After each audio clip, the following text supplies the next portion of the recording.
देखिए, आज देश के प्रधानमंत्री नरेंद्र मोदी बिहार आने वाले हैं। कहा जा रहा है बिहार को बड़ा सौगात मिलेगा। तो वहीं आपको बता दें कि भाजपा 9 जून से एक अभियान की शुरुआत करने जा रही है, जिसके तहत घर घर सिंदूर पहुंचाया जाएगा।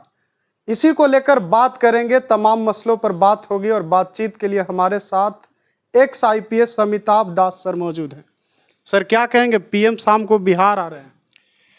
आप तो बिहार इस साल है तो अब तो प्रधानमंत्री जी बार बार बिहार आएंगे। हो सकता है जल्दी ही गोल घर को प्रधानमंत्री आवास घोषित करना पड़े, है ना। और जल्दी ही मोदी जी कहीं भावुक होकर ये भी भाषण दे कि बिहार से तो मेरा पुराना नाता है, बचपन में मैं लिट्टी चोखा खाने के लिए जिद किया करता था। ये सब तो मोदी जी, देखिए नौटंकी में तो मोदी जी को कोई दिन हरा सकता है। यानी आप कह रहे हैं नौटंकी करने आ रहे हैं मोदी जी? बहुत बड़ी नौटंकी कर रहे हैं। हिंदुस्तान के सबसे बड़े नौटंकीबाज है मोदी जी, ये तो दर्शकों को पता होगा ही। अब देखिए क्या है, एक और शुरू ये लोग कर रहे हैं 9 जून से सिंदूर जिहाद शुरू करने जा रहे हैं भाजपाई लोग। और उसमें क्या करेंगे कि ये लोग घर घर सिंदूर बांटेंगे सिंदूर जिहाद के तहत। अब इसमें मैं दर्शकों को पूरा मामला समझाता हूँ। देखिए 22 अप्रैल को आतंकी हमला हुआ था पहलगाम में, जिसमें 26 लोग मारे गए थे। उसकी दुनिया भर में निंदा हुई, बहुत दुखद बात। उसके बाद 7 मई की आधी रात को भारतीय सेनाओं ने ऑपरेशन सिंदूर शुरू किया, जिसमें पाकिस्तान में कुछ आतंकी ठिकानों को तबाह किया गया। 9 कहते हैं ये लोग। उसके बाद क्या हुआ, पूरे देश में बहुत एक तरह का जोश का माहौल था कि नहीं, इस बार आतंकियों को सबक सिखाना है वगैरह वगैरह। लेकिन अचानक अमेरिका के राष्ट्रपति डोनाल्ड ट्रंप जो हैं, जो सुपर पावर के राष्ट्रपति हैं, उन्होंने मोदी जी को जोरदार झाड़ पिलाई, हड़का दिया। और ट्रंप से फटकार मिलने के बाद जो नरेंद्र मोदी हैं वो सरेंडर मोदी हो गए और इनके 56 इंच का सीना पिचक गया।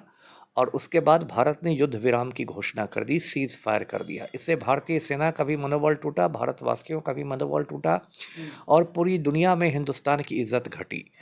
इससे बड़ा दुर्भाग्य क्या हो सकता है कि भारत ने युद्ध विराम किया, इसकी घोषणा अमेरिका का राष्ट्रपति अपने ट्वीट से कर रहा है ना। एक दूसरे देश का राष्ट्रपति हमारी ओर से युद्ध विराम की बात कर रहा है। तो खैर, मोदी ने पूरे हिंदुस्तान की इज्जत का फलूदा बना दिया और लोग इंदिरा गांधी को याद करने लगे कि एक वो भी प्रधानमंत्री थी जिन्हें अमेरिका नहीं झुका सका था। ये सब बात हुई। उसके बाद देखिए भाजपाइयों को लगा कि अब भाई भाजपाइयों का चाल चरित्र और चेहरा हर चीज से चुनावी फायदा लेने का। राम लला हो, भगवान राम है, उनसे भी चुनावी फायदा लेंगे। ऐसा लगता है कि भगवान राम भाजपा के ही पोलिंग एजेंट थे। तो राम लला की प्राण प्रतिष्ठा को इन्होंने चुनावी मुद्दा बना लिया था। तो अब इन लोग को लगा कि भाई सिंदूर को चुनावी इसके लिए भुनाया जाए। तो अब इन्होंने ऐलान किया कि 9 जून से, आगामी 9 जून से भाजपा कार्यकर्ता घर घर सिंदूर लेके जाएंगे। अब ये जो सिंदूर जिहाद शुरू कर रहे हैं, उसके इसमें 2-3 बातें कहनी है। पहली बात तो प्रधानमंत्री नरेंद्र मोदी ने अपनी पत्नी जसोदाबेन के सिंदूर का ही मान नहीं रखा है। जसोदाबेन से प्रधानमंत्री मोदी की शादी हुई थी। उन्होंने अग्नि को साक्षी रख के 7 फेरे लिए थे, 7 जन्म तक साथ जीने मरने की कसम खाई थी। लेकिन बाद में नरेंद्र मोदी ने जसोदाबेन को बिल्कुल दूध की मक्खी की तरह अपने परिवार से अलग कर दिया।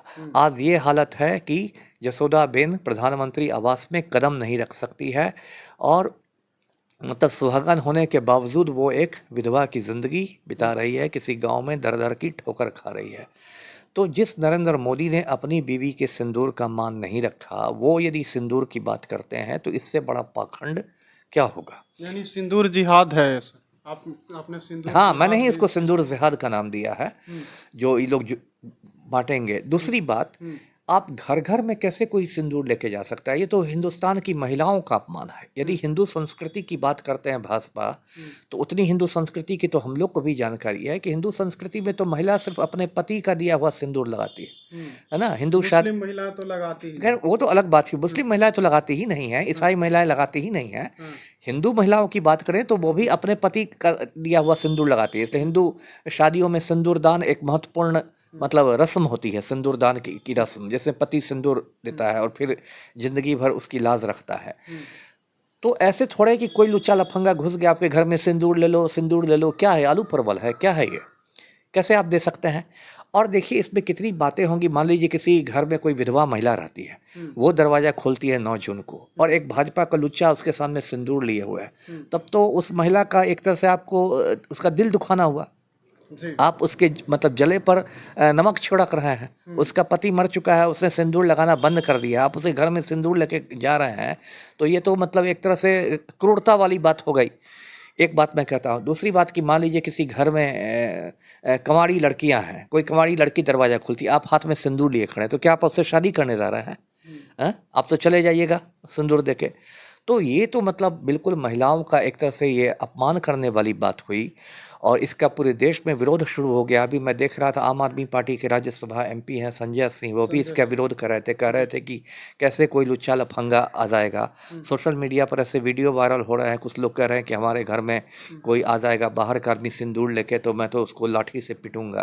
खैर पिटना उठना ठीक नहीं है, लेकिन एक बात मैंने यही की इसका पूरे देश भर में विरोध शुरू हो गया है और मैं भी कहता हूं कि सिंदूर जिहाद को रोका जाए और पूरे विपक्ष को एकजुट होकर सिंदूर जिहाद का विरोध करना चाहिए और जो सुप्रीम कोर्ट है हिंदुस्तान की सबसे ऊंची अदालत है उसको अधिकार है इस मामले में वो स्वतः संज्ञान ले, सुओ मोटू कॉग्निजेंस ले और सिंदूर जिहाद पर रोक लगाए कि 9 जून से ये जो मतलब ये उल जलूल कार्यक्रम शुरू करे भाजपा, इसको रोका जाए क्योंकि मुझे लगता है इससे कई जगह कानून व्यवस्था की स्थिति भी पैदा हो जाएगी। जी सर, तो क्या लगता है इस तरह की मतलब कार्यक्रम भाजपा अक्सर क्यों चलाती है? क्योंकि ये पहली दफा नहीं है।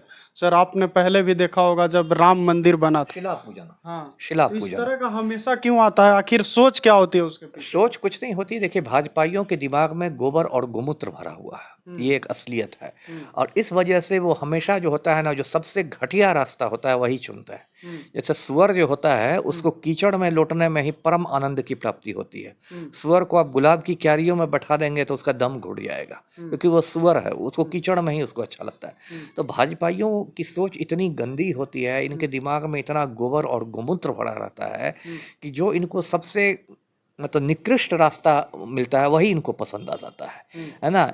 इसलिए अब देखिए पहलगाम के जो चारों आतंकी थे वो आज तक छुट्टा घूम रहा है, वो नहीं मारे गए, लेकिन इनके लुच्चे लफंगे सिंदूर की डिबिया लेके घर घर घूमेंगे। तो ये जो सिंदूर जिहाद है इसका मैं विरोध करता हूँ, दर्शकों से भी अपील करता हूँ कि शांतिपूर्ण तरीके से सिंदूर जिहाद का विरोध करें। जी सर, एक बात और है सर कि आपके बारे में कहा जाता है कि जो एक आईपीएस अमिताभ दास सर हैं उनको निगेटिव चीजें ही क्यों दिखती है? कई विकास कार्य भी तो होंगे, मोदी जी बिहार आ रहे हैं तो एयरपोर्ट का उद्घाटन होगा, शिलान्यास होगा, उन चीजों पर क्यों नहीं ध्यान देते हैं?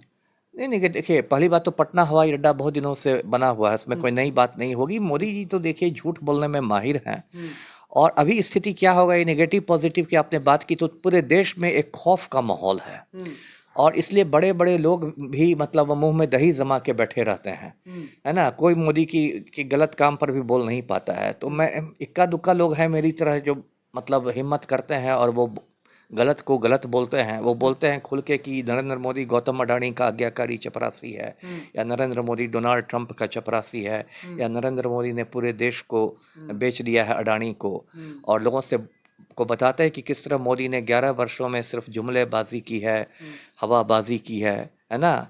एक भी बड़ा वादा तो मोदी ने पूरा नहीं किया, है ना? 100 दिन में कहते थे कि देश का काला धन आ जाएगा, आ गया काला धन। कहते थे कि सबके बैंक अकाउंट में 15-15 लाख रुपए जमा होंगे। आज भी सुबह में मैंने अपना बैंक अकाउंट चेक किया, 15 पैसे नहीं आए। आप भी चेक कर लीजिएगा, आपको भी नहीं आए होंगे। कहते थे मोदी जी की 100 स्मार्ट सिटी बन जाएगा, बन गया। कहते थे कि बुलेट ट्रेन चल जाएगी, चल गई, है ना? कहते थे कि पीओके पर कब्जा कर लेंगे, कब्जा हो गया। दाऊद इब्राहिम को पकड़ लेंगे, पकड़ लिए। तो कुछ नहीं हुआ। तो इतना खाली जुमलेबाजी हवाबाजी करके कब तक देश को उल्लू बनाइएगा? जी सर, पूरा पटना दुल्हन की तरह सज गया, वो जगह भी जगमगाने लगा जो आमतौर पर नहीं जगमगाता। और फिर मोदी जी जाएंगे, फिर अंधेरा हो जाएगा, है ना? अभी तो देखिए चूंकि बिहार में भाजपा की सरकार है, मोदी जी को मक्खन लगाना है। दोनों उप मुख्यमंत्रियों को सुपारी दी गई होगी कि मोदी जी को इतना मक्खन लगाइए कि बाजार में अमूल बटर खत्म हो जाए। तो दोनों उप मुख्यमंत्री अपना लगा रहे हैं, है ना? लेकिन ये क्या है, इसको कहते हैं ना 4 दिन की चांदनी फिर अंधेरी रात। तो 1-2 दिन पटना जगमग जगमग करेगा, फिर वही शुरू होगा, वही पटना की कानून व्यवस्था, इधर धाएं धाएं, उधर धाएं धाएं, उधर जाम, है ना? क्या मोदी जी के आने से हो रहा है? जगह जगह आपने ऐसा ट्रैफिक व्यवस्था कर दिया है, कोई आम आदमी नहीं निकल पा रहा है ना? आदेश और उसमें मोदी जी की अब नौटंकी देखिए, सिंदूर सिंदूर सुनिए। जी बहुत बहुत धन्यवाद। चलिए, तो आपने सुना हमारे साथ एक आईपीएस अमिताभ दास सर बात कर रहे थे और मोदी के आगमन और साथ ही साथ जो भाजपा अभियान शुरू कर रही है सिंदूर पहुंचाने का घर घर, उसको लेकर इनकी क्या प्रतिक्रिया थी आप सुन रहे थे। फिलहाल के लिए इतना ही, अपनी भी प्रतिक्रिया बताइएगा। बहुत बहुत धन्यवाद।